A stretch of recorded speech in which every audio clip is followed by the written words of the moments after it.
Hello there and welcome back to Zevo Talks. My name is Ann Gleeson. Delighted to be here with you today and hope that you're well and looking after yourself. Today we'll be talking about a topic that has gained more awareness of late, but still is something that can be difficult to feel at ease with for some. And this is the topic of men's mental health. Now, if this is something that you are feeling a little bit uncomfortable with as a man, or you're feeling a little bit nervous about talking about, all the more reason to sit and to listen and acknowledge all the different parts of the experience of men's mental health. First things first, it is vital, even if it is difficult to talk about mental health for men, it's so important for us to have these conversations and to have these discussions. Now, on a very serious note, suicide rates for men are significantly higher than women in different countries like Ireland, in the UK, Scotland, Wales, and beyond. So it really is something that needs our attention. It needs our focus. And while it might be difficult for us to acknowledge these kind of stats or to think about these things that can cause discomfort and distress, that's even more reason as to why we need to have these conversations, create more awareness, and normalize the conversation as well around men's mental health. So to start then, why has it been so difficult, or why is it so difficult for men to have these conversations about their mental health? So to start then, why is it so difficult? Why has it been so difficult so far for men to have these conversations around mental health? Well, it's a complex situation. It's something that is built up in lots of different ways, lots of layers to peel back. So that's what we're going to do right now. First of all, to look at what it means to be a man. I mean, this is such a broad statement, such a vague kind of a statement, and it can be something that comes about from lots of different parts of our experience, both in our own lifetime and generationally as well. So, we're dealing with a lot when it comes to traditional gender roles. So what it means to be the right kind of man or a good man. There might be different kinds of learning that have been passed down through the generations, and it might be something that is quite antiquated. It might be something that is very difficult for us to maintain or to even feel that it resonates with us, depending on the type of person that we are. And it might be something that is quite limiting as well. We are very aware of that phrase, toxic masculinity. So this is something that we have to contend with as well in our current world. And, let out a big sigh here. The Andrew Tates of the world are not helping this matter in any shape or form, but it is something that we need to be mindful of when it comes to the experiences that men have and the connection with these experiences with mental health and the view of mental health. So let's just say we are in a position where we've been taught down through the generations that to be a man, you have to be strong, you have to be the breadwinner, you have to be never fazed by anything, you have to be tough. In certain circumstances, you have to be aggressive or perhaps violent. And let's say you're the kind of person that is more sensitive, you're more considered, you're more introverted, let's say. So this is something that's going to really affect your own experience when it comes to what it means to be a man, and in turn then what it means to link in with your own mental health.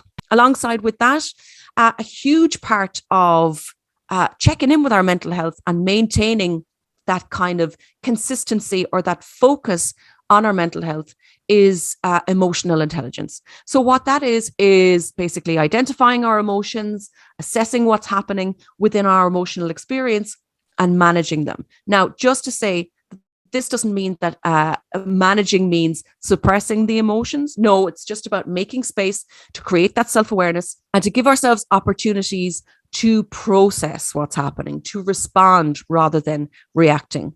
So in a stereotypical kind of a sense, there are certain emotions that are good and certain emotions that are bad when it comes to the male experience. So perhaps this experience might be familiar to you as well. Emotions like anger will stereotypically be accepted as something that is available to a man or that is accessible to a man. On the other hand, let's say sadness or vulnerability or sensitivity might be certain emotions that are frowned upon or are kind of not really acceptable as part of the male experience. So something to look at there when it comes to what our own teachings have been, what our own experiences have been, and the notion of emotional diversity. So what's available to us within our emotional experience should be everything, because all emotions have their place. They're all coming, they're all going. But if we have built up this idea of the right way to be a man and the wrong way to be a man, and this is concerned with being able to access certain emotions, then we're limiting ourselves. Then we're channeling all our emotional experience into certain emotions like anger and frustration, while we should have access to all of them. And actually, it's vital that we have access to all of them so that we can express ourselves in a healthy way, so that we can process what's happening for us, and that we can really kind of maintain that emotional intelligence for ourselves. Another aspect of men's mental health will be potential shame around acknowledging the idea or the notion of mental health. And so a certain phrase always sticks out to me, which I've heard many a time, and you might be familiar with it as well, which is, don't be emotional. And, I have to sort of laugh at times or, smile at the notion of being emotional as being something that is negative or that is frowned upon or unacceptable. Whereas we're human, we're alive, we're going to be emotional. So it's important for us to link that in with the emotional diversity piece, but also to link it in with the ridiculousness of a statement like that, to be able to connect that with the kind of pressures that can be on men and the kind of pressures that can be on this kind of nitpicking of certain emotions that are available or that are acceptable within the male experience. If we're not allowing ourselves to tap into all of these different emotions, then there's going to be difficulty within kind of internal tension, with suppression, with acting out, with snapping, all of these different things that can come about when we're not allowing ourselves to express our own legitimate, valid emotions in the right way. Another thing that can be linked into that shame piece when it comes to men's mental health is the stigma around it. So perhaps any kind of conversations around mental health will have gotten laughs, will have gotten jokes, will have gotten noses turned up and all that kind of stuff. And when we are in any kind of collective, and that's the response or that's the group dynamic, when it comes to a topic like men's mental health, that's going to be damaging to us. That's going to impact us in a negative sense. Of course it would. How could it not? If we think about the kind of collectives that we have been a part of through all our lives. So we're talking about the home environment, we're talking about caregiver relationships, we're talking about friend circles, school, college, different workplaces, all that kind of stuff. It's really useful for us to have a look at what the dynamic was within those collectives and what it felt like for us. Were we able to be ourselves? Were we able to be authentic? Could we be vulnerable? Or was it a case that we were assigned this stereotypical male process or male experience, and we were kind of held behind those barriers within that? It is something that is important to be acknowledged so that we can shed a bit of light on it and be able to step away from it and to be able to create more options for ourselves. There are a number of ways in which we can do that, but it is something that needs addressing, because if we're not addressing the systems or the collectives that we have been a part of, both from a personal perspective and from that wider cultural perspective, then we need to be taking these steps away from these collectives.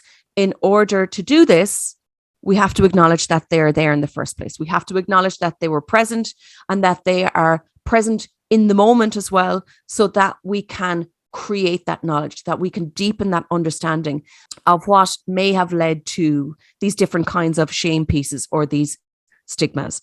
And of course, it can be difficult for us to even address something like this if it has been normalized over time. If something has been part of our lived experience for so long, if it's coming down through the generations, if there are those stereotypes that have been part of any kind of collective that we've been in, any kind of environment, any kind of setting, then it will be difficult for us to acknowledge the problematic nature of them. But it really is vital that we do that for ourselves in order to guide ourselves towards more of an available space when it comes to men's mental health, to talk about these things, to open up about them, and to step back from what are known as the shoulds. I should be better at this. I shouldn't be bothered by this thing. I should be more of a man. Just to note that, you are exactly as you need to be. That's the thing. You are just as much of a man, whatever your personality, whatever your characteristics, outside of what that kind of cliche or that stereotype is of what it means to be a man. You have whole worth and you have whole value as well, just as you are, and you absolutely are good enough. Just to note that.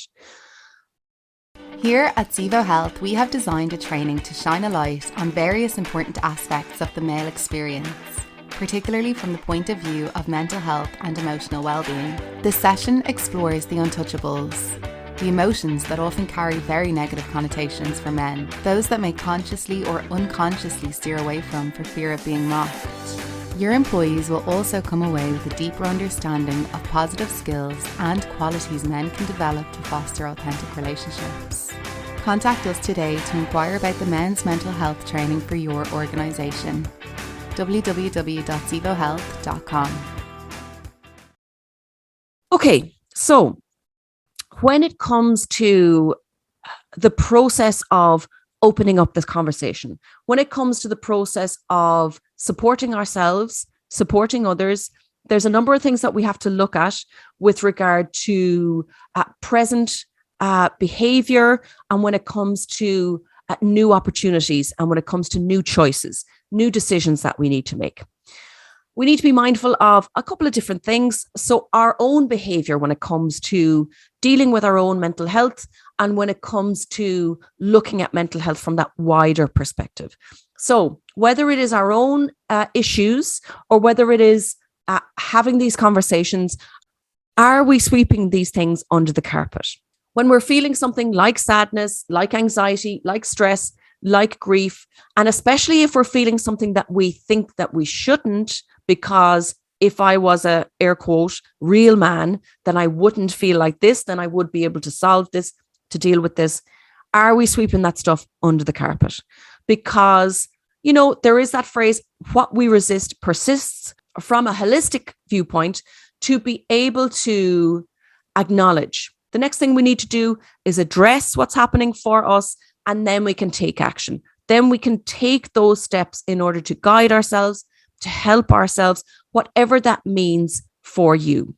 And if you are in that position where, let's say, from that wider perspective, when it comes to the conversations around men's mental health, that you find that you are sweeping all that stuff under the carpet, or you're making jokes, or you are, let's say, turning your nose up at it for some reason, no judgment. We are a product of our environment, and we are a product of everything that we have learned and that we have experienced. So we need to be compassionate with ourselves when we're making changes within this setting, to be able to notice things, to be able to say, oh, okay, I noticed that I find myself having to make jokes around this, or I find myself not taking it very seriously, or, I find myself having a reaction to this experience, whereas I would ideally like to have another different kind of a response to it.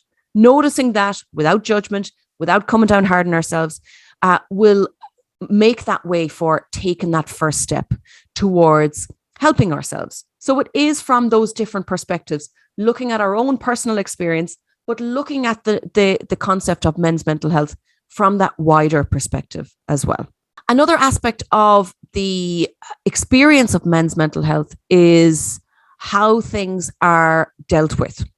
So there can often be a situation whereby men have a tendency to self-soothe or to self-medicate when it comes to issues around emotional experience or issues around mental health. Now, there are certain things that are in place that can be good for us, whether that is exercise or creativity, but there can be some different kinds of behaviors like using substances like drugs or alcohol that men may move towards because there might be that shame and because there is that stigma around approaching men's mental health and dealing with men's mental health. But just to note that, again, this is not something that you need to be judgmental or to be nasty to yourself over. All we want to do within this situation is to open ourselves up to more options, to more opportunities. And the idea is to go from isolation to connection. So thinking about what your own support network is like. Now, just to note, with any kind of consideration around a support network, it's quality over quantity all the way. So, we don't need to have loads of different names in our contact list in the phone. We need to have different things set up. So people, places, support services that are in that support network that all play their part. So whether that is a partner, whether that is a trusted friend, a loved one, a mental health professional, or different kinds of coping strategies that can be healthy and that can reinforce our own self-confidence and our own self-awareness, then they're great things to look at. When we're thinking about building that support network, start small and work your way up through that. But it is something to be looked at when it comes to that process of opening up. Is that something that you find difficult? Is it something that you think that you should have a handle on yourself? It's good for us to be able to recognize these types of thought processes that we may have.